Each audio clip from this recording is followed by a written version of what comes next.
ダウンブローに入ってくると球の捉え方っていうのは比較的にロフトは立ちやすく、ここから、基本的にはアドレスから上げて打つ練習を、これだけ超シンプル。皆さんこんにちは、比嘉です。今回の動画もカメラマンの萌と一緒に撮っていきたいと思います。はい、お願いします。今回の動画のテーマはアイアンの飛距離、伸び悩んでる方に向けたレッスン動画になってます。ドライバーは、しっかり飛ぶけど、アイアンがなかなか伸びない方結構いると思うんですよ。確かに、あとはアイアンどの番手打っても距離変わらないとか、結構いると思いますので、そういう方に向けたレッスンをしていこうかなと思います。お願いします。お願いします。アイアンが打てる人と打てない人の違いって何なんだろう。でも一番多いのは、球の当て方、球に対してのクラブの入れ方が良くないかいいかみたいなところで、結構アイアンは変わると思うんですけど、そうなんだ。アイアンってショットホール以外は地面から打つものじゃないですか。なんで地面から打つものに対してドライバーは基本的にティーアップするじゃん。ティーアップしてるものと地面から打つものでは球の捉え方が違うの。なんでそこを理解してないと、やっぱアイアンの飛距離伸び悩んだりとか、傾斜で当たらないとかがあるあるだと思う。っていうのをね、今日は詳しく説明していきましょう。はい、お願いします。お願いします。今からやる練習をするとどんぐらい変わる？飛距離が、飛距離はね、今もともとの飛距離がどれぐらいかによるんだけど、例えば女性平均が7番100ヤードだとしたら、平均までは飛ばせるようになると思う。女性が、男性はだいたい140から150。平均飛んでない方、男性でも女性でもいると思うんだけど、平均までは飛ばせるようになるし、それによって人それぞれヘッドスピードがあると思うんだけど、ヘッドスピードに対しての飛距離っていうのは出るようになってくると思う。例えば男性とかだと、7番アイアンの平均32とか33ぐらいだと思うの、ヘッドスピードがね。なったらやっぱ150は飛ぶと思うんですよ。なんでヘッドスピードある割に飛ばないとか、そういう人は見た方がいいです。じゃあ早速球の当て方、どうやって当てるかやっていきます。お願いします。はい、お願いします。まず早速、最初に私が悪い例と、いい時の捉え方の違いをちょっと実際に打ってみるので、じゃあまず最初は、悪い時の球の捉え方、いってみましょう。いきます。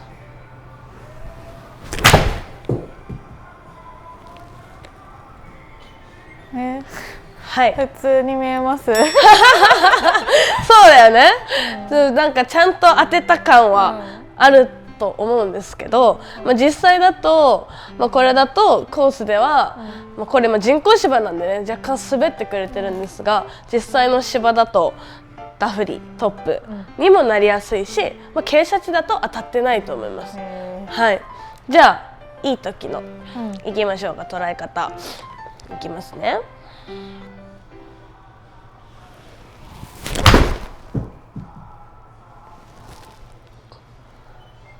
はい、これでいきます。それではいい時と悪い時のデータをちょっと比較していきたいんだけど、まずですね、トータル距離137ヤード、これ悪いボールの捉え方の時なんですけど、137ヤードのキャリーが125ヤード、で、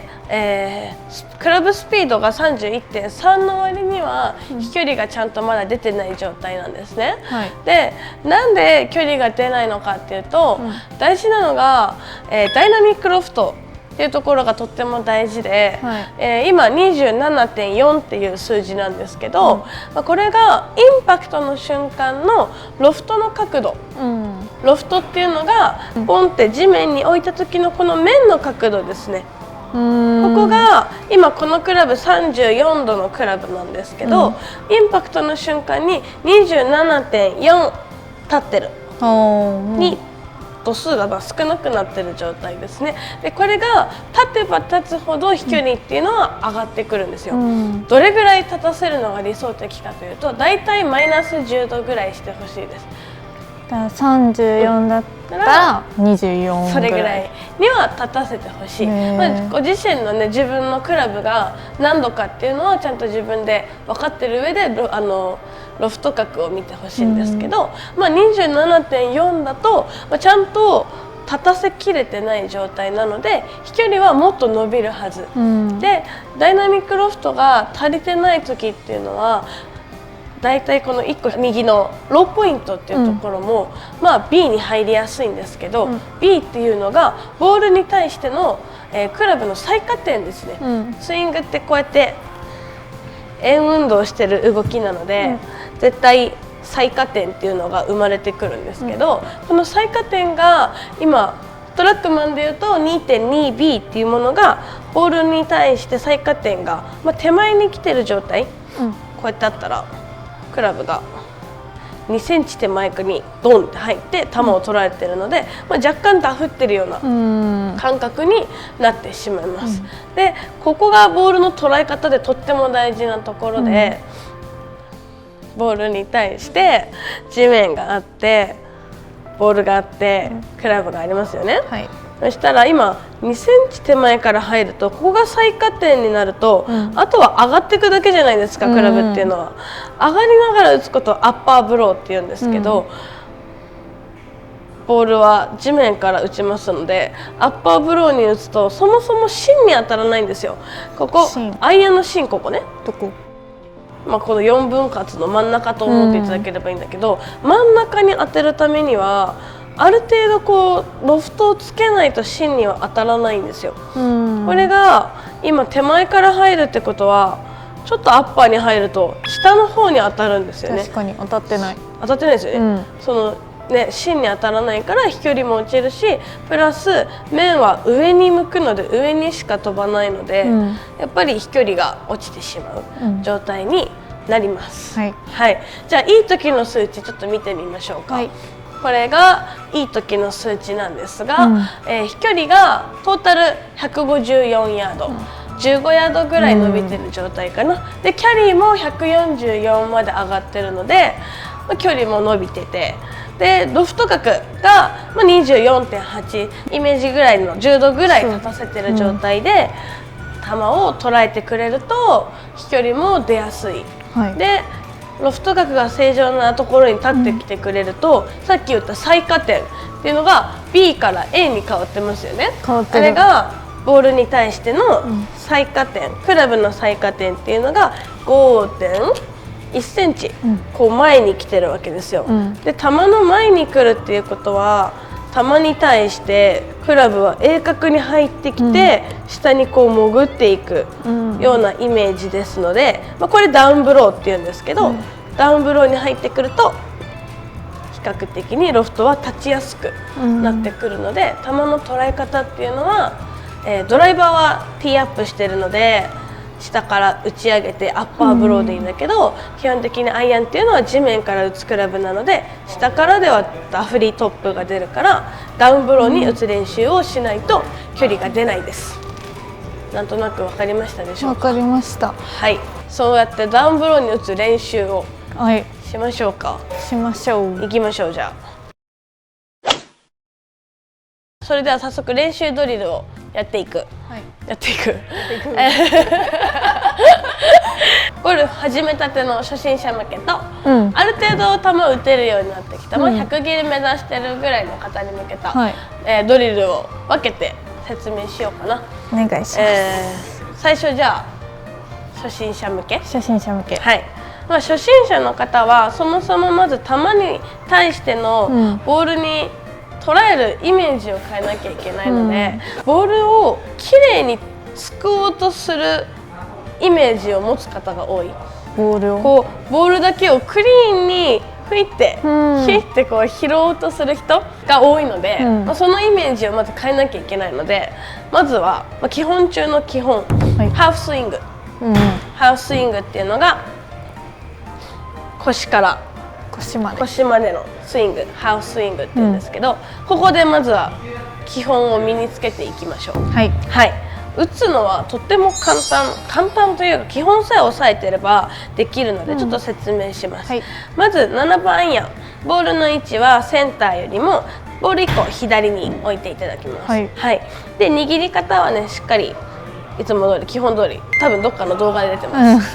出てるので握ってもらって、でここから球打つ時っていうのは、構えた時よりもさらにハンドファーストに当たるんですけど、ハンドファーストっていうのがヘッドよりも手元が、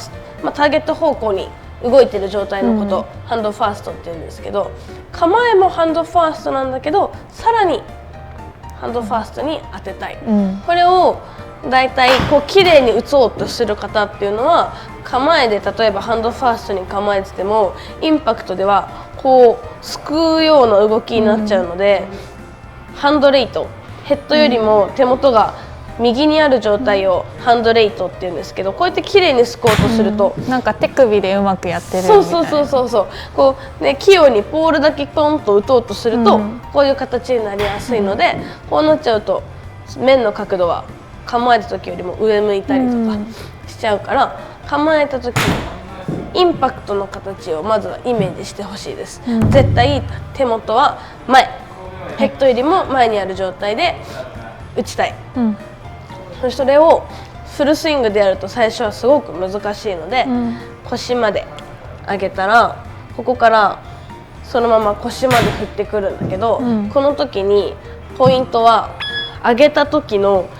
右手とクラブのこの角度ありますよね、ここをキープしたまんま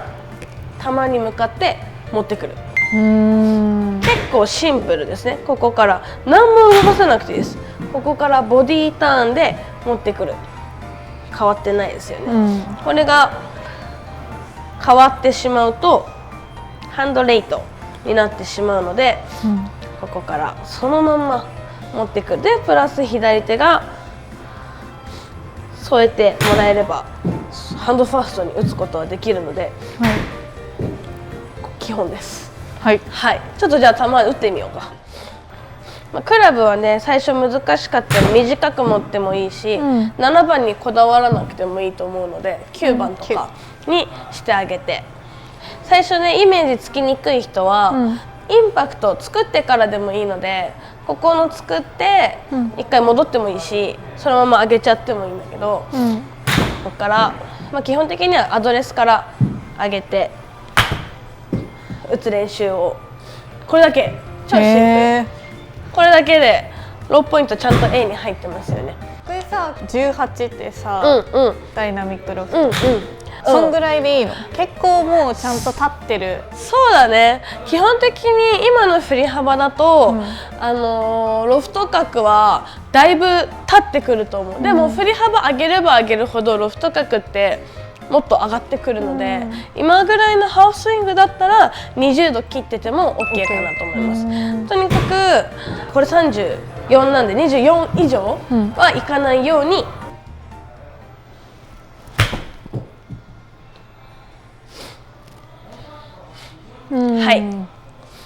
これだけです。まずはハーフスイング、ハーフスイングで慣れてきたら、スイング上げたらいいと思うので、でゴルフのハーフスイングって本当にとっても大事なところだと思うの。まずここで打てないとスイングを大きくしても当たらないので、ここでちゃんと球の捉え方を覚えた上で、次は3クォーターで打ってみるといいと思います。ちょっと3クォーターでも打ってみようかな。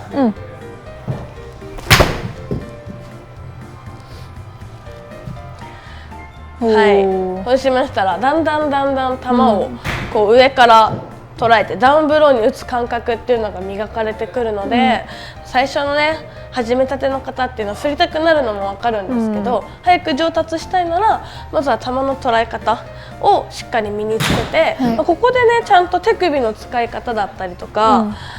コックの入れ方っていうのもプラスでやってもらえるともっといいかなと思うので、まずは球の捉え方を覚えていきましょう。じゃあ次中級者上級者向け、にやっていきます。中級者上級者っていうのは球を捉えるっていうことはできると思うし、ある程度自分のスイングっていうのも固まり始めてると思うので、その上での球のこう捉え方をね変えていく練習をします。しっかりこの振っていいと思うんですが、構えます。そしたら球の位置、ボールはセンターよりも左ですよね。さらに左に置きます。左足前ぐらいに置いてもらえたらいいかな。でここからバックスイング上げてこの左の球に対して当てていくをするんですけど、構えた位置よりも球っていうのはだいぶ左側にあるものなので、自分が体重移動をしっかり左に乗っていかないとこの球には当てられないんですよね。でローポイントをさっきちょっと説明してないんですけど、球を上から捉えて最下点を前にする。でロフト角を立てるには、もちろん手首の動きをすくうように動かさないっていうのも一つなんですけど、あとは体重移動、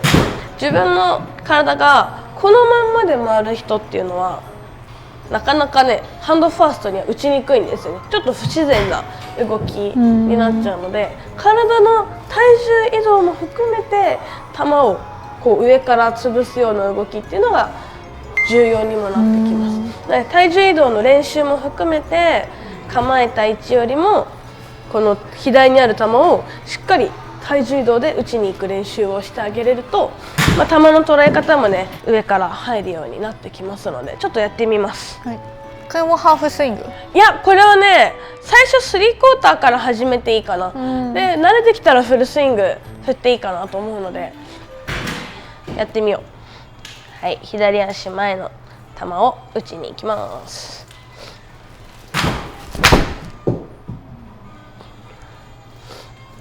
はい、こういう感じで今の左足前にボールを置いた時のドリルなんですけど、これもちょっと説明しますね。はい、この時も基本的にローポイントっていうのは球よりも前の最下点で打ちたいので、A に入るように練習してほしいです。はい、萌がなんか気になるところがあるみたいなので、なんでしょう。ダイナミックロフトが29で、24がいいぐらいがいいっていう。あれっていうそうなんですよね。はい、今の練習で見るのはローポイントだけでいいと思うんだけど、これはなぜなのか説明します。構えますね。ボールの位置を左足前にずらしてるんですよ。でこの球を打つってなると体重移動をいくらしてたとしても、ロフト角っていうのはボールを左に置けば置くほどロフトって寝やすくなってくるんですね。ハンドファーストに打ちにくいじゃないですか。ここからハンドファーストに打ったとしても、このままここに来るとロフトは寝てくる。分かりにくいか。こうあってここからハンドファーストに打つとするじゃん。でも実際球がここにあったら手元の位置変わらずこうやってきたらロフトは寝ちゃうのね。なんで逆にハンドファーストに打って球がここにあるとしたらロフトは立ちやすくなるのね。なんで球を左に置いてる分ロフト角っていうのはちょっと寝る、だけど最下点っていうのは常に前にあってほしいです。なんで、今初心者と中級者、上級者に向けたドリル2つ紹介したので、実際に今のドリルやって自分の球を打ってみて、飛距離がどれだけ変わってるかだったりとか、球の捉えた時の打感とかが絶対変わってくると思うので、ちょっと皆さんにもぜひやってほしいなと思います。今回はアイアンの飛距離アップについて説明したんですが、まとめていきますと、アイアンの捉え方は、ダウンブローに打つことで、ダウンブローに打つためにはまずは右手とクラブの角度が変わらないようなインパクトを作るハンドファーストに打つことと、体重移動をしっかり左に乗せながら打つということがとっても大事になってきますので、皆さん距離が伸びない、何打っても距離の番手がアイアン一緒という方は、ぜひちょっと基本から見直してもらえればいいかなと思います。はい、やってみてください。ありがとうございます。E スイングにはスイング練習に特化したトラックマンが置いてあって、トラックマンのいいところは自分のスイングがしっかり自分の目で確認できるのと、あとは数値が細かく出てくれるので自分の今のスイングを分析するだったり、自分が悪いところいいところっていうのをちゃんと分かるのでとってもいいですよね。とってもいいですよね。私も普段練習するときはやっぱトラックマンで練習すると、やっぱすごく理解しやすいですし、直しやすいので、ぜひ皆さんにもそれを体験してほしいなと思います。この動画がためになったと思ったらチャンネル登録、グッドボタン、コメントお待ちしております。それでは次の動画でまたねー。